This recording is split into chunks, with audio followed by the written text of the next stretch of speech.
RBI నుంచి credit కార్డ్స్కి సంబంధించి ఒక ఇంపార్టెంట్ అప్డేట్ వస్తుంది. ఇది మీరు ఆల్రెడీ క్రెడిట్ కార్డ్ ఉపయోగిస్తున్నా, ఫ్యూచర్లో క్రెడిట్ కార్డ్ తీసుకోబోతున్నా కానీ ఎఫెక్ట్ అవుతుంది కాబట్టి డెఫినెట్గా వీడియో పూర్తిగా చూడండి. అందరికీ విషయం తెలిసాలి. వీడియో లైక్ అండ్ షేర్ చేయడం మాత్రం మర్చిపోదు. అంతేకాకుండా మీ లేటెస్ట్ ఆఫర్ డీస్ టిప్స్ అండ్ బగ్స్ అని మిస్ అవ్వకుండా ఉండాలనుకుంటే డెఫినెట్గా మన టెలిగ్రామ్లో వాట్సాప్ గ్రూప్స్లో జాయిన్ అవ్వండి. అప్పుడప్పుడు మంచి కూపన్స్ వస్తూ ఉంటే అవి కనుక మీరు కలెక్ట్ చేసుకున్నట్టయితే మీకు చాలా మనీ సేవ్ అయ్యే అవకాశం ఉంటుంది. కొన్ని ఎర్నింగ్ సంబంధించిన డీటెయిల్స్ ఏమైనా వచ్చి నేను అక్కడే ప్రొవైడ్ చేస్తుంటాను కాబట్టి కొన్ని సందర్భంలో మీరు మనీ కూడా ఎర్న్ చేసుకునే అవకాశం ఉంటుంది. ఇక మీరు ఇప్పుడు చూస్తున్నారు ఇది ఆర్బీఐకి సంబంధించిన అఫీషియల్ వెబ్సైట్. సో ఈ న్యూస్ నిజమా కాదని డౌట్ అయితే మీరు పక్కన పెట్టవచ్చు. 100% అఫీషియల్ గా ఆర్బీఐ నుంచి మనకి న్యూస్ రావడం జరిగింది. ఇక్కడ మనకి టాప్ లోనే చూపిస్తాను arrangements with card networks for issue of credit cards అని.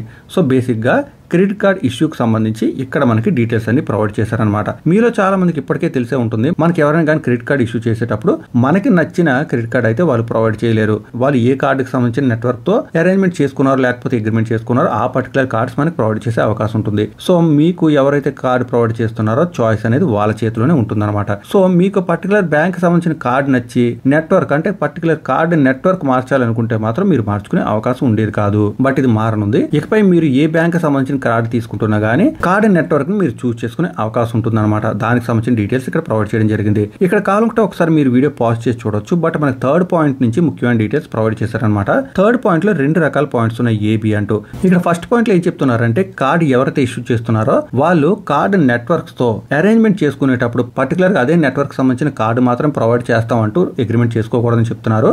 కార్డ్ ఇష్యూ అనేవాడు కేవలం ఒక నెట్వర్క్ కాకుండా వేరే నెట్వర్క్ సంబంధించిన కార్డ్స్ ప్రొవైడ్ చేసుకునేలా నెట్వర్క్స్ తో కార్డ్ నెట్వర్క్స్ తో అగ్రిమెంట్ చేసుకోమని చెప్తున్నారు అనమాట. అలాగే మీరు ఆల్రెడీ ఏదైనా క్రెడిట్ కార్డ్ ఉపయోగిస్తున్నట్టయితే మీరు అది మార్చుకునే అవకాశం ఉంటుంది. అంటే క్రెడిట్ కార్డ్ నెట్వర్క్ ని మార్చుకునే అవకాశం ఉంటుంది. బట్ ఇమీడియట్ గా అయితే చేసుకోలేరు. ఇక్కడ వీళ్ళు ఏం చెప్తున్నారంటే కార్డ్ ఇష్యూ ఎవరైతే ఉన్నారో వాళ్ళు వాళ్ళ కస్టమర్ నెక్స్ట్ కార్డ్ రెన్యూ అయ్యే టైం కి వాళ్ళకి మల్టిపుల్ చాయిస్ ప్రొవైడ్ చేయమని చెప్తున్నారు. ఇక్కడ మీరు స్క్రీన్ పై గమనించినట్టయితే కొన్ని కార్డ్ నెట్వర్క్ సంబంధించిన నేమ్స్ కూడా ప్రొవైడ్ చేశారు. మీరు కావాలంటే ఒకసారి వీడియో పాజ్ చేసి చూడొచ్చు. ఇక ఫోర్త్ పాయింట్ లో కూడా మనకి 2 పాయింట్స్ ఇవ్వడం జరిగింది. అయితే ఇక్కడ ఏం చెప్తున్నారంటే ఈ కొత్త రిక్వైర్మెంట్స్ ని కార్డ్ ఇష్యూర్ ఎవరైతే ఉన్నారో వాళ్ళు నెట్వర్క్స్ తో ఎగ్జిస్టింగ్ అగ్రిమెంట్స్ ఏవైతే ఉన్నాయో వాటిలో అమెండ్ చేయమంటున్నారు రెన్యూ చేసే టైంలో. అంటే కార్డ్ ఇష్యూర్ ఇంకా నెట్వర్క్ ప్రొవైడర్ ఉంటారు, కొన్ని నేమ్స్ కూడా ప్రొవైడ్ చేశారు. వాళ్ళతో ఎప్పుడైతే వీళ్ళు అగ్రిమెంట్ కి వెళ్తారో ఆ అగ్రిమెంట్ రెన్యూ అయ్యేటప్పుడు ఆల్రెడీ అగ్రిమెంట్ ఉన్నట్టయితే అగ్రిమెంట్ రెన్యూ అయ్యేటప్పుడు దానిలో అమెండ్మెంట్ తీసుకురమ్మంటున్నారు. అలాగే ఫ్రెష్ అగ్రిమెంట్స్ ఏమైనా చేసుకుంటున్నట్టయితే అందులో అయితే మాత్రం డెఫినెట్ గా ఈ కొత్త చేంజెస్ ని ఇంక్లూడ్ చేయమంటున్నారు అనమాట.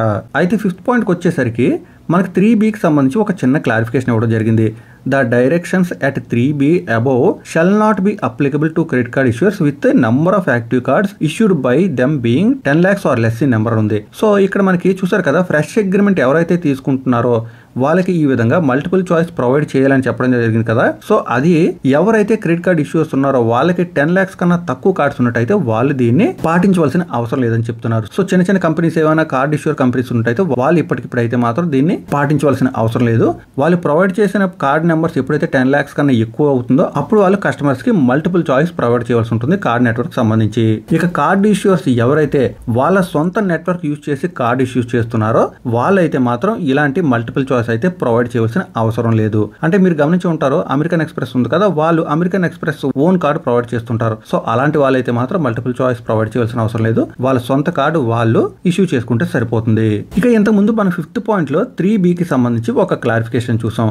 ఇక్కడ మనకి 3Bకి సంబంధించి మరొక క్లారిఫికేషన్ కూడా ఇవ్వడం జరిగింది. The directions at para 3B above shall be effective 6 months from the date of the circular అని ఉంది. 3Bలో ఫ్రెష్ అగ్రిమెంట్స్ ఎవరైతే కార్డ్ ఇష్యూర్ ఇంకా కార్డ్ నెట్వర్క్ చేసుకుంటారో వాళ్ళకి ఈ సర్క్యులర్ వచ్చిన 6 months లోపు అమలు చేయమని చెప్తున్నారు అనమాట. సో ఈ విధంగా డీటెయిల్స్ అయితే ఉన్నాయి. మీరు కావాలంటే ఒకసారి వీడియో పాజ్ చేసి చూడండి. మీకు ఏమైనా డౌట్స్ ఉన్నా కానీ కామెంట్ చేయండి, ఇంకా ఎక్కువ ఇన్ఫర్మేషన్ ఉన్నా కానీ కామెంట్ చేయండి. బట్ ఈ ఇన్ఫర్మేషన్ చాలా మందికి హెల్ప్ అవుతుంది కాబట్టి వీడియో లైక్ అండ్ షేర్ చేయడం మాత్రం మర్చిపోవద్దు. మరికొన్ని అప్డేట్స్ మళ్ళీ కలుసుకుందాం. అంతవరకు సెలవు. Thanks a lot. Thanks for watching.